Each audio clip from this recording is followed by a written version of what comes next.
Welcome to Gino's Spot, ladies and gentlemen. Obviously, I'm not at the studio today. I am actually at Mkhuseli remotely, and we've just done New Year's Eve here, which was fantastic fun. It always is out at Mkhuseli, and I'm here in the lower Albany section of the Eastern Cape, having a jaw. Obviously tonight we have a special show. We have we're looking back at we've got 8 more to go of the 16 best stories on Gino's Spot. So enjoy, ladies and gentlemen. Obviously, thank you to our sponsors, to Spar always. They have helped us out so much over the last 3 years already. It's been, or 2.5 years that they've been with us. Been fantastic fun with Spar and so supportive of us. Thank you so much to them, and also Fitch and Leeds, Gary DeBrain and the guys. Wonderful to have you also on our tour of the Super Lekker Summit tour, the tour of the Eastern Cape, which our last show is on the 4th of January in Bushman's River at the Red Apple, a wonderful venue there. That we will be doing one last show, my comedy show, Fabricated, and that'll be on the 4th. Myself and Tara Jane will be there, and we'll be back next week as well with a live show. It's going to be fantastic fun. So enjoy the 8 stories this week, and we'll see you live next week as well. And thank you also for your support. Thank you to Sovereign, thank you to Fitch and Leeds, and thank you to Spar as well, and not forgetting Hunter's Dry and Hunter's Gold, who are also sponsoring our live show here as well. Sovereign Chicken, Fitch and Leeds, and Hunters are sponsoring our live performances this season, and Spar, of course, for Gino's Spot always. Thank you so much, and it's been a wonderful year for Gino's Spot as well. We've totally enjoyed it, and we'll be forging into the new year as well. We have a whole pile of guests that we have, and of course with Dean Allen coming in from time to time, and Sandy Coffee, as well as Mike van Vieren for firing on all cylinders. We've got always got a bunch of interesting things happening on Gino's Spot, so don't miss out. Subscribe to the YouTube channel and enjoy tonight's show. I have per chance become a very good friend of Kobus Visser, and as life goes, he becomes very successful. He's got Fish and Hof, he makes coffee, and you must get him on this program. He's the funnest guy, he's so fun, and he's this man mountain. Yes. Okay, with his hair like that, you know. Yes. And his son's identical like copy. Okay. So I go to his house. Mini-me. Yeah, he's a mini-me. So I go to his house and there's him and his son. I'm like, gee, you look like mini-me. So he says, who's mini-me? I said, I don't want to tell you. So I stopped at his house. It was outside of Heidelberg, never forget it. And I walk up to his door, and me and Kerry are standing there, and I look up, because it was his daughter's 13th birthday or 11th birthday. Yeah. And I never could have bought her a dress. Okay. You know, I bought her a beautiful dress. And I thought, nice. I wanted to have a beautiful dress for her birthday. Yes. So I organised the size, everything, the wife and everything. So I buy her this beautiful dress, and I arrive with the dress. Kerry's with me. We get to the door knocker is too high. Who the freak's going to get up there? And the key is too high. It's like going to a giant's castle. So me and Kerry are looking at it, we can't knock on the door, so I'm heading on the door. The door's this thick, it's this wide, it's that high, it's like going in a castle. So anyway, he walks up, opens the door, and looks out. Hey, God, hello, you too. Come along, come inside the car. We walk into the house, me and Kerry, this is going to be great fun. Get to his lounge suite. It's this high. Jump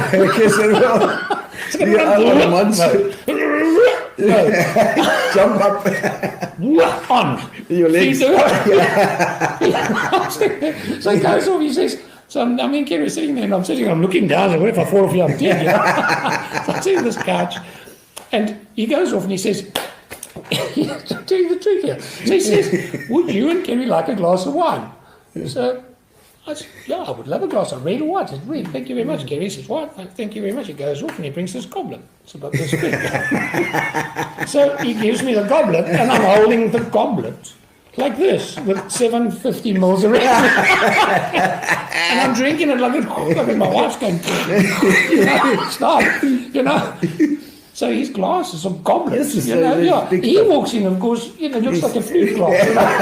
He's like a flute clock, and it's, where we go? Ching, you know.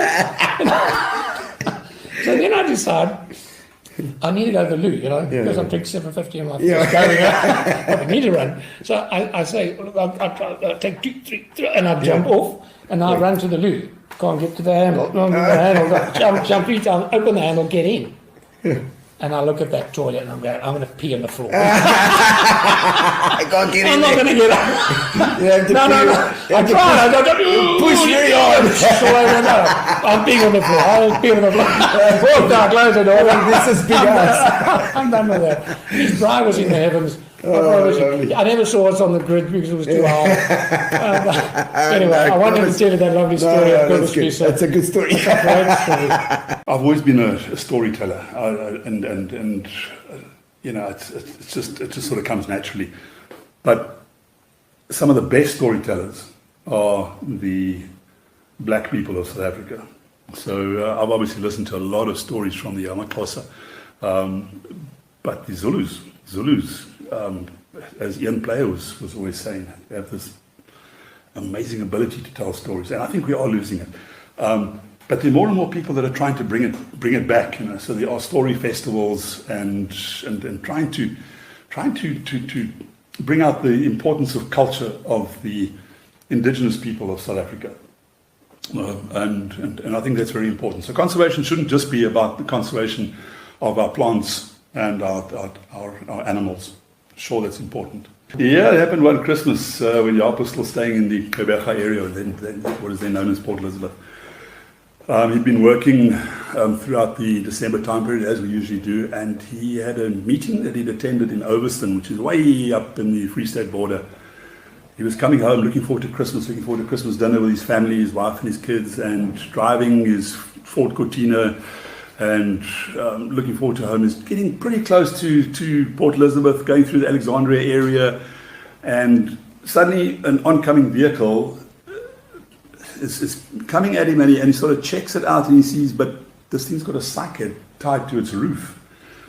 And he looks again, this is one of the ways that cycads get transported. They get tied, they're heavy plants, and the spiky leaves get put down, they get tied up with rope. And this cycad has been tied with rope, and it's passing him.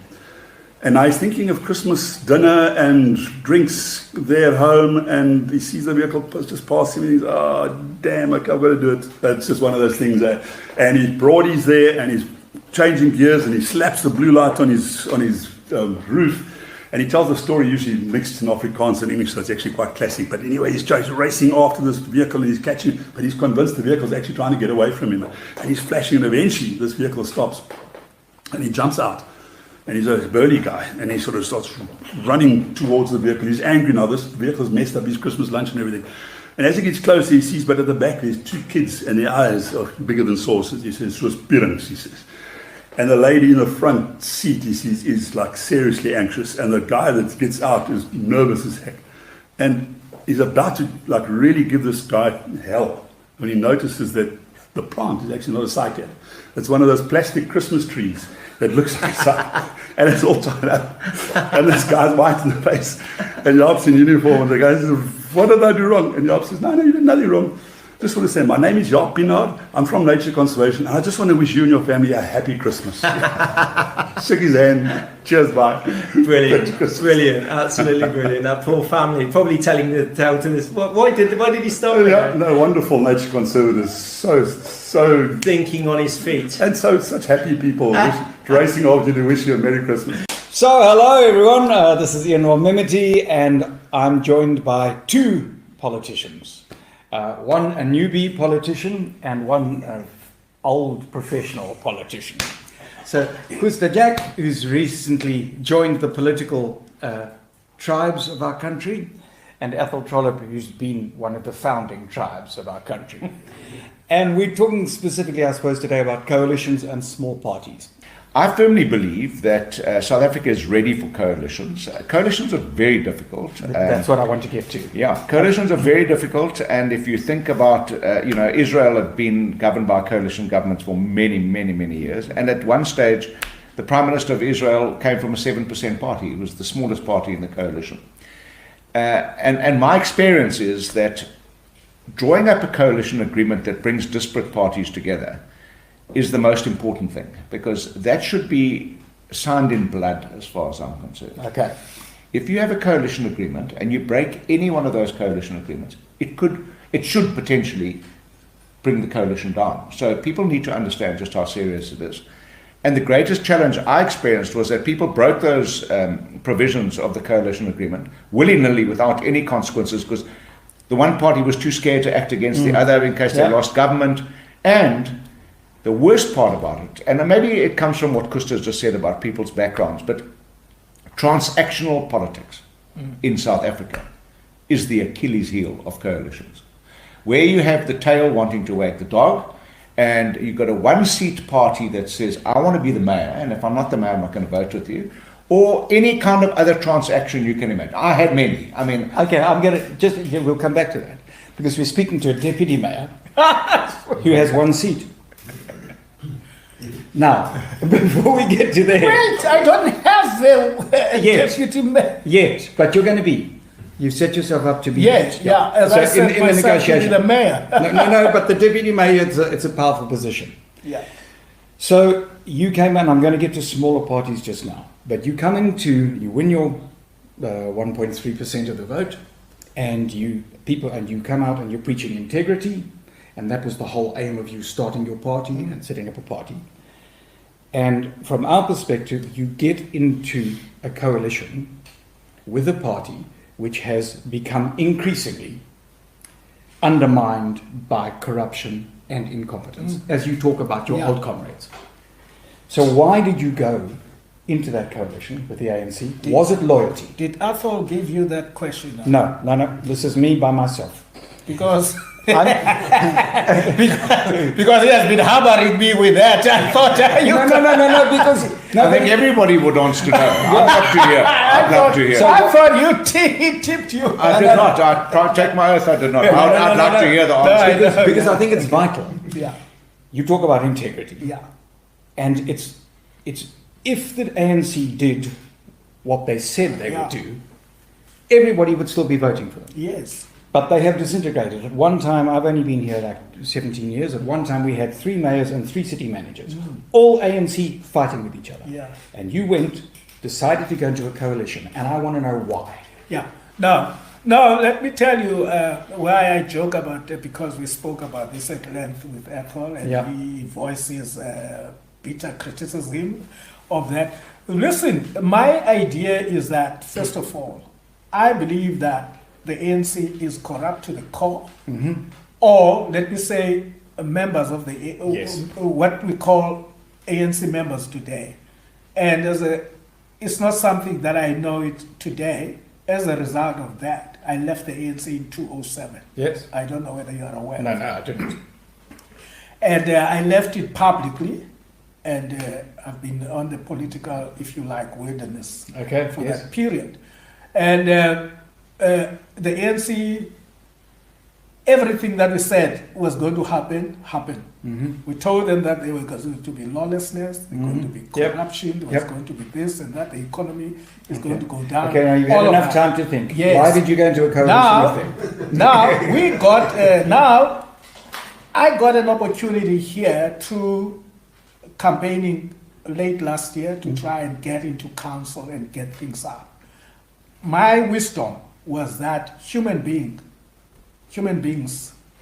must learn and must change. And I always believe that people can change. This time around, it appears like I got that wrong as far as the ANC is concerned. Because I thought after the hammering at the polls, after the Zondo Commission, after everyone will know that the path of corruption is the road to nowhere. So I'm going to paraphrase you just to make sure I understand. You were saying, right. Gave them the benefit of the doubt. Benefit of the doubt. And also there's a loyalty factor. You were an ANC member for all these years, and you want to go and work with these people because their ideals on paper are still your ideals. No, you know what? The other thing was that I assumed that, understanding that you've got people who want to get things working, and you also want to get it will be an incentive for you to make sure, as at the top level to the bottom, that everything must function properly for your own good. Yes. That's what I was hanging on. That the ANC, for its own good, would be is going to, is going to do the things that ought to be done. that needs to be done for its own good, not for my good. Yes, yeah, no. But to stay in power, as I say, you've got to deliver. Because Yeah. eventually people get disturbed. Exactly. So you were thinking that you could work with the ANC to lead them down a path of practicality. Yes, yeah. Okay. It was a pragmatic thing that they got the government, they got everything. They could really come on board and save the metro. I've got a very interesting thought there, because you had the same crisis as they do. Yeah. The belief that, no, the party is there. It's got all the infrastructure.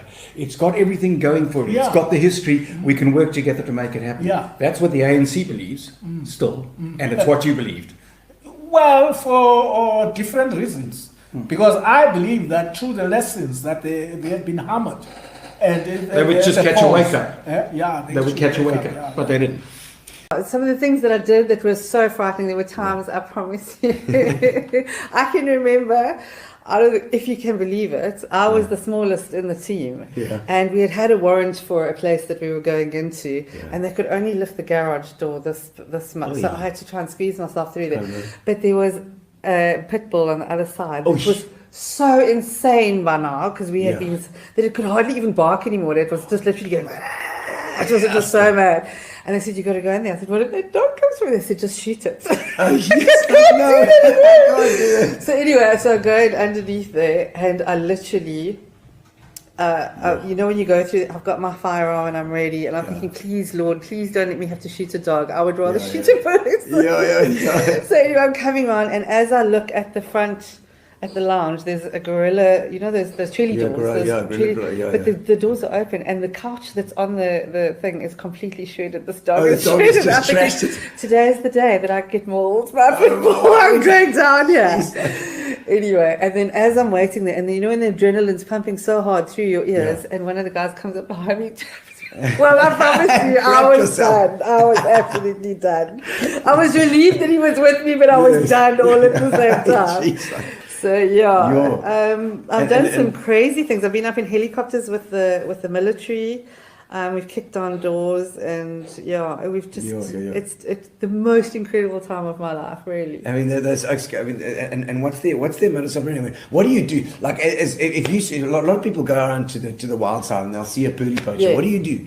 You know what? Don't even go, hey, interact. excuse me. No, that would be silly. That wouldn't be. You know what the difference is with me? They knew who I was. I knew who they were. I knew the risks. My risks were calculated. Yeah. So if a person just goes and says, "Hey, what are you doing?" then you're really being silly. No. You know what I'm saying? No, you got to contact. Yeah, you know what? Dark water ops, they're up and down there all the time, or DEF, you know, Department of Agriculture, Forestry and Fisheries. Okay. Or the police, do you know what I'm saying? Yeah. But Dark water ops is put there to protect that abalone. Okay. So it's good to get hold of them. Dark water ops. Yeah. Okay. Because Gary wants to know if you've ever been offered a bribe. Oh yes, plenty. I think we were offered. I think one night we were offered 60,000 rand just not to go onto Marine Drive, just to stay at home that night. One night. And you know what? The minute that you cross that line, then you're done for the rest of your career. Is basically over. Anything. Yeah. So then you're done. But it's just that. But besides, we were just so driven. Yeah, you know, when you're so driven, and you're so focused. It was just it was an amazing time. The money means. It was nothing. Thank you. So who is Liza Lesedi? Liza Lesedi is a mother. She's a chef. She's a wife. And she's an online superstar. She is everything from trying to empower women by taking on and accepting who she has become in her life and who she was growing up, and the whole metamorphosis, right, and the whole change through life. And also to educate people. That is what better platform than all your platforms? I have a lot of platforms. You do have a lot of platforms. So I want to know, how does Liza Lesedi make her money? Well, through my social media platforms, mostly through OnlyFans. That being what is OnlyFans? OnlyFans is a social media platform that, well, they say it's for sex workers essentially, but I don't really like the term, because you could also just be teaching, sports classes, fitness classes, you could be selling diet programs. But because the majority of people that have accounts there are liberated and get money from, whether it's posing nude, to doing pornography, to being a porn star, whatever they want to do, but in the safety of their own home. It's actually an amazing platform. It's allowed mothers and people that are liberated to actually stay home in a safe environment and make a hell of a lot of money. And Liza, so would you go as far as to say that it also empowers prostitutes who normally had to be on the street to make money, and now they don't have to have that sex stuff and they can just be on OnlyFans? No more pimps involved. Women are able to be there in business for themselves. They're safe, whereas strippers would have to get on a pole in a nightclub or whatever. They now don't have to deal with management. They don't have to deal with patrons grabbing at them, or the safety when they leave their club at the end of the night.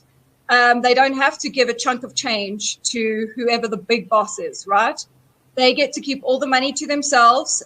They would pay 20% to OnlyFans, but essentially it's like paying for a rental, or like paying for your space. Yeah. That's your space that you're paying for. And not only that, they actually give you legal assistance if you need it. Okay, so what is it that you actually do? I mean, you've thrown around a couple of descriptions. Yeah. But what do you describe that you do? Wait, on OnlyFans or across the board? Yeah. Because across the board and on OnlyFans. Okay, well, each of my platforms are very different. So I'm a chef, and I started out as a chef. I trained, worked around the world as a chef. And then I was so sick and tired of being pushed around by men in kitchens, because it's a man's world out there, that I thought, screw it. There's all these social media platforms and people are making tons of content, and they become famous and they're actually able to teach others how to cook. So I said, I'm going to start a page for that. So then I've started. So Liza Lesedi is delicious. That is one. And it's been actually wildly popular. In fact, my TikTok channel has almost 200,000 followers. I see your Instagram has 855,000 followers. That's just one of my Instagram pages. My other one has 25.1 thousand, and that's my backup account. Okay, so let's just go back to OnlyFans. Yeah. So how do you manage your day's work? Like, I mean, it's not a normal day's work. So tell me about your day. Honestly, it's kind of a crapshoot in any given day. You wake up and you go, okay, wait, which one do I want to do first? Do I want to create a cooking show today? Okay, wait, you've got to pump out a picture now on Instagram. You've got to constantly stay relevant. It's all about relevance. And social media, it's like you're swiping constantly. So if you're not in that swipe, you're a nobody. You become a nobody. So you constantly have to be feeding content. And so it doesn't matter how your day transpires. The only thing I know every morning when I wake up, I have to create content and I have to post content. What do you say to people who say about objectifying women? Well, some people would say that you are the reason why women are objectified. To me. Who's that person? There are people that say, Liza, you are the reason why women are objectified. And I said, well, no, being objectified is within the person that's objectifying a woman. That's exactly. They're the ones who are judging. Yeah, exactly. I get it. It's not my fault if somebody wants to objectify. It's like there could be a very nice looking steak on the table, for instance, beautiful filet. And somebody would be like, oh my God, that's amazing. Ooh, I want to eat that, right? Objectifying that dish. There might be a vegan that walks past and goes, oh my God, that's disgusting. Yeah, so it just comes from the framework of that person. It's a frame of mind and a mindset. And really, if you don't want to be there, then just don't look. Don't subscribe. Don't follow my page. Yeah. Don't look at my pictures. Don't judge. Touch me. Don't look for negativity or something that's going to fuel anger within yourself. Just do you. Just worry about yourself. Don't worry about me. Okay, we're going to cross over to Shaun Thomson. As I said earlier, he needs very little, if any, introduction. But to put it simply, he's been influential surfers ever, the top 10 greatest ever, and a world champion in 1977. And I would think if I had to sit here the whole evening and write down his, or if I had to write down his accolades, it would take the whole evening. So let's bring the great Shaun Thomson. Shaun, welcome to the show.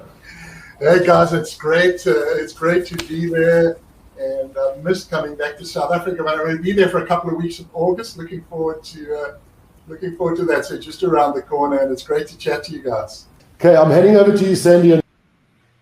Thank you. Shaun, what does it take to become a world champ? Wow, that's a pretty big question. But I think firstly it takes the stoke. Spider spoke about how he always thought like I was one of the most stoked people he ever met. Yeah. I have a friend who's one of the most eminent lawyers here on the West Coast. He does huge cases, and he lectures up at Stanford. And he told me, Shaun, I asked you a question once about what it takes to become a world champion, and how did you do it? And I said, well, number one, I was just more stoked than anyone else. Yeah. And he told me that he lectured on this. I spoke to this guy who was a world champion, asked, and so that's essential, because with that passion and with that purpose, there's no such thing as practice, ever. I never, ever thought of a surf session in my entire life as practice. Never, ever, ever, ever did I think of going surfing as being practice. I just loved it. And I just think I loved it during my time on tour. I competed my first pro contest in 1969. I competed my last pro contest when I retired in 1989. It was 20 years. I surfed more than anyone else on the planet. Wow. I put more time in the water, and not because I wanted to be the best, but because I loved it. And I think with that love, and obviously I had talent, and I had commitment, I had discipline. I was a lifelong learner. To be a learner, you've got to be humble. So I was a lifelong learner. I would read everything that had ever been written about surfing. I'd read every single book ever written on surfing. And I used to love to read sports biographies and autobiographies about, how sportsmen got the edge, what they do. So I was always very fascinated by not just the mechanics, but the philosophy and the psychology of sport. But it all came from the stoke, I was super stoked. And then from a young age, I also I stayed away from drugs, completely stayed away from drugs. And in that period of surfing, there's a lot of dope. Yeah. All sorts of dope. But I just made a commitment that I would stay away from drugs. And I remember the first year I took the Pimpinata to Hawaii. I was doing my first year at university, so I was like 19 years old. And I was offered a guy actually that I was staying with. While I was staying in a room that I was renting from his family, and he lived upstairs. He offered me. He said, "Hey, Shaun, you got to try this." He had some aluminium foil and was smoking this white powder, burning it underneath with a burner, and saying, "Hey, Shaun, you got to try it, man. All the guys at Pipeline are doing it." I'm going, "Nah, what is it?" He said, "No, you got to try it. It's called China White." And I'm going, "China White? What's China White?" He said, "Man, come on, you got to try it." And the process, they call it chasing the dragon. I said, "No, well, what is it?" He said, "It's heroin." So I just went, "There's no way." And I'm out of there. And I left, and I moved out, and moved to another place. And the guy overdosed, died. Few months later. At Lions, Yeah, so it was really, we all come to those crossroads when we're young. What are you going to do? Are you going to make a bad choice or not? And I was lucky. I made a lot of good good choices. And for me, you know, what shattered me was here's my beautiful son, Matthew, and he made that one bad choice. You know, that's one of the things that kind of motivates me now to speak to schools, universities, and people generally, large corporations or groups. You know, you've got to think about that. Thomas. Hello. Hello. Welcome to PE. And also, congratulations. Oh, yeah, 1st of July, you got CEO of VW Passenger Car Brand, member of the Volkswagen AG Board of Management in charge of brand group volume. How's it going? Yeah, full schedule. And thanks for taking the time out for tonight. What miracle do we need in the world today? I would say if we could create more social business, we create social impact through business. Now, business is not only about making money; it's also about giving back to society and about investing a certain portion of it into something with purpose. I would say that would be a huge story for the world and for a miracle. I just had there's an event every year. It's called the Summer of Purpose in Munich. Great guy, Hans Wright. He's doing social business only, working with Professor Yunus, the guy that invented the microloans in India, with like lending $1 to a person, you get them out of poverty and eventually and everything. And they just raised with Jennifer Lopez in the US, I think $17 billion for women for startup loans. Oh. I mean, stuff like that, makes you believe that there's still some good in the world. And if we could do more of that going forward, create opportunities, so usually small stuff, that kicks it off. Yeah. I'd say we're okay. Yeah, it's certainly needed in Africa as well. That's for sure. Yeah, there's also good stuff happening around there. There's great activity on, this farming, micro farming with, I can't remember the name. I think it's Win-Win Group from South Africa. They do, they give, like single women that are farming on like 2, 3, 4 square meters. They do like peppers, and they get paid with digital currency. And it's an amazing system. They from nothing, they put like 60,000 women into jobs. That then spread out in their community and so on and so forth. So I think we need technology so far now that you could do a lot more and different stuff that we were never able to do before. Yeah. It's just. What's your take on crypto? Never had it, never will. See, it's just crashed anyway, so. Yeah. Not my field of expertise. It's the technology behind it, however. Blockchain. Yeah. Yeah, blockchain. That's interesting for many applications. I think that's going to change a lot. Yep. So, what are you most afraid of? Spiders. Totally. Will you run away? South Africa was a real stretch for me, especially baboon spiders and shit like that. Jeez. I know that. We have a lot of them here, as you know. And then a message for the people who know you in South Africa and PE and Uitenhage.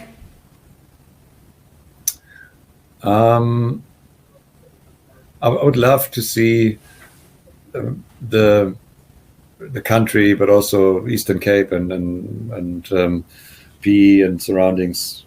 What's PE called now again? Berger. I'd love to see it strive. I truly believe that South Africa will get through this. It is just. Sure. Maybe, I don't know. It feels like the toughest time. No? When you guys, Wendy was in South Africa last week or whatever. It's like Eskom load shedding stage. I don't know what. It's crazy. Grass is not always green on the other side. I mean, make no mistake. There's huge issues elsewhere in the world, but I would love to see, this people coming back together and getting this, for a joint cause to fix the country and move on. So we grew up every weekend. My poor old mom, Gale Force East. If anyone knows what a Gale Force East does in PE, We all know. it's hectic. My poor mom all sits know. in the car, and her husband and sons, and my poor sister sits in the car, and But don't you find that when, I don't know if you guys are out there as well, when you're in PE and that wind is blowing it, and for me it feels like it's home, man. It's like, it's and like, the smell. It's like, it's not Correct. that easterly blows. It's like, shit, but you just stay and watch the wind, and it's fine. It feels, I don't mind. So, Yeah, I don't mind. sorry, if I may just go back a step. Do you not, before we get onto the fishing thing, want to pay tribute to Garth Wright? look, Garth Wright. I must be quite honest. What big springbuck? He was a big springbuck. Correct. He contacted me, and he said to me, "Look, I'd like to share some stuff with you." I said to him, "Garth, I mean, I looked up to Garth Wright. I used to watch his games. He was arguably one of the best players EP had. Then unfortunately he moved to Transvaal, but then he came back. Yes. And Garth, he said to me, "Listen, man, let's try and refine your game." So he, at lunchtime, remember he had a big business. He was a busy man. He didn't have to help me. He didn't know me. Yeah. But he watched some of my games and he thought, okay. And I really appreciate it. I've got somebody here that I can help. Yeah. And he said to me, Chad, let's do, and he would put balls on the field. Yeah, he was excellent. And he says, okay, you take the ball from here, you're going to take a step back and you're going to kick it. And I wasn't the best kicker and he knew that. And he was helping me refine my game so that I could become a better EP player or perhaps a springbuck. Yeah. And that's what he did. He helped me to become a springbuck. And then he would help me on the pot, get me to sit at that. Like he said to me that he used to at Muir, because he's a Muir boy, he would sit in like a squash court and he'd put something against the wall and he'd pass the passes against that. So he made me pass against the pole. And stuff like that. So I really owe him a debt of gratitude. And I do appreciate what he did. And I think, like, if I can help someone like that, but what we've done in fishing, we've helped hundreds, if not thousands of people catch fish. Because we give our information out very liberally. We don't freely. We don't like hide it. It's getting harder because of social media. Well, I was going to ask you that question. I mean, I can remember in the 90s, if you went to a spot and you caught fish, I know, it's my like cousins used surfing to write spots. in the paper. We used to catch 2 or 3 steenbras at Kings Beach, big steenies like this. My cousins would put caught at CV or Maitland. And all those to go racing out to Maitland's. Kings Beach. I actually think it's got like that now because your top fishermen, there's a saying, it's a true saying, that 90% of fish are caught by 10% of the fishermen. Correct. Okay. And then the other 10% of the fish is caught by the 90%. Unfortunately. So what's happened is your top fishermen now are not putting the stuff on social media like they were. Very much. Very much. So it's that sort of thing, but still. And I wanted to ask you this question now. I mean, we're going to get onto the fishing thing now. You've got some incredible catches here and great photographs.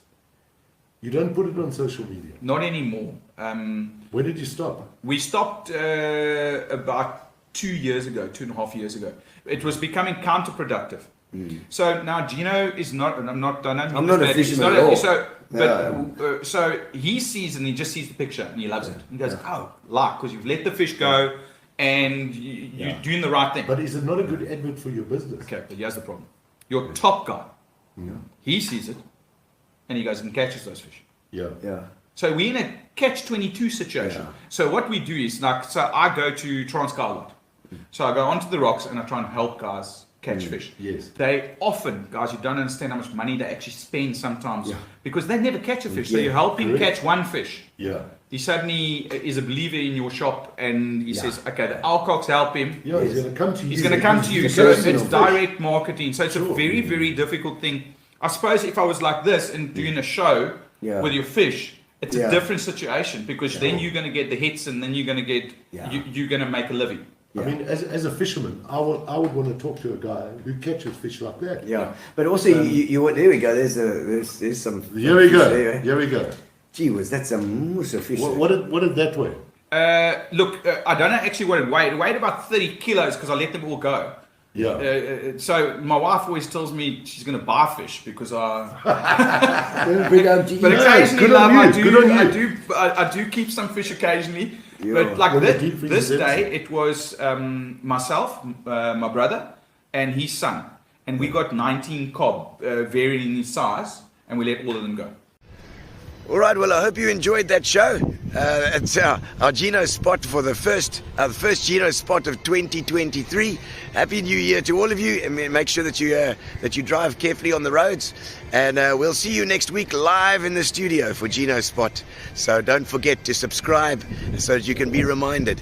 Thank you to Fitch and Leeds. Thank you to Spar. Thank you to Spar, our headline sponsor, as well as Fitch and Leeds, and the sponsors for our live shows, Sovereign and Hunters Gold, Hunters Dry. Thank you so much for joining us tonight. See you next week. Relax, sit down. Coming out of PE town. Drink, find a shot. Never mind your liver. Get to Gino Spot. Gino Spot. Get to Gino Spot. Gino Spot. Have a laugh, have a giggle, and exercise your middle. Have a Gino shot. Gino shot. Get to Gino Spot. Gino Spot. Get to Gino Spot. Gino Spot. Have a laugh, have a giggle, and exercise your middle.